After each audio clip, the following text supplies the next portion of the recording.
think it's pretty clear for everyone involved that as it relates to Gerald Cotten and QuadrigaCX, that the guy is still alive. People are able to do some forensic blockchain technology snooping and see that a lot of the crypto that was in these wallets that were cold storage were actually sent over to some other exchanges for trading.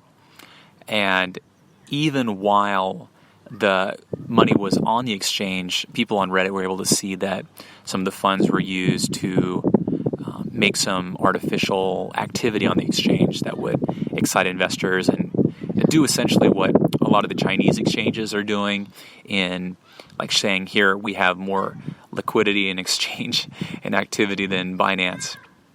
And you have CoinMarketCap and others saying, no, this is inflated and we're going to do an asterisk by your exchange just to show people in North America and Europe that this is not real and that you're providing incentives for traders to do wash sales.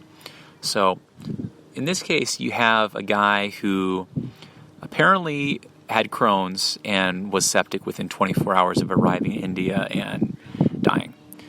Well, probability that's exceptionally low.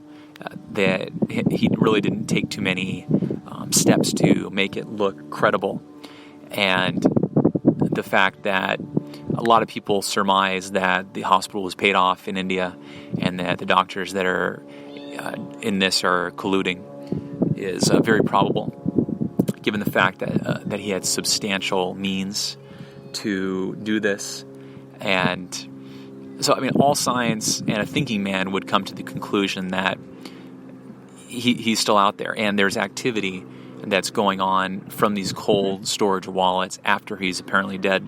So I think it doesn't take a lot of conspiracy theories or conjecture to surmise that, yeah, he's still out there in the Caribbean or took a private jet somewhere and, bought a new Social Security card or did something most likely in the Caribbean or Monaco or something and is spending the $160 million at his leisure.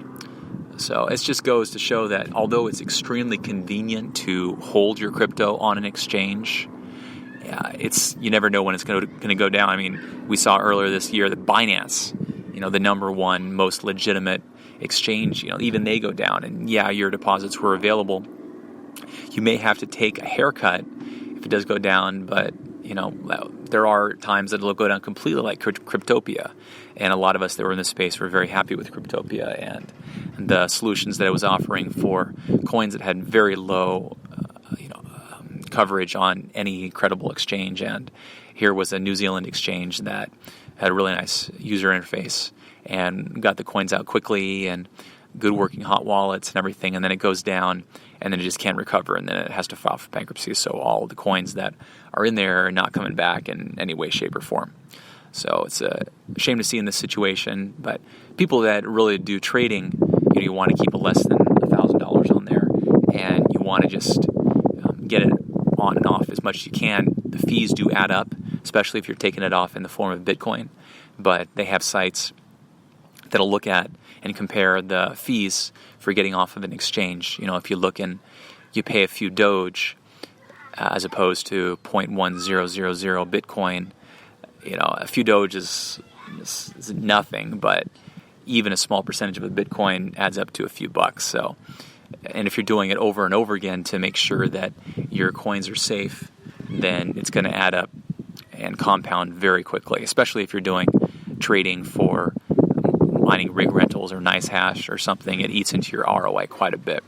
So the moral of the story is careful with when you put crypto on an exchange, always.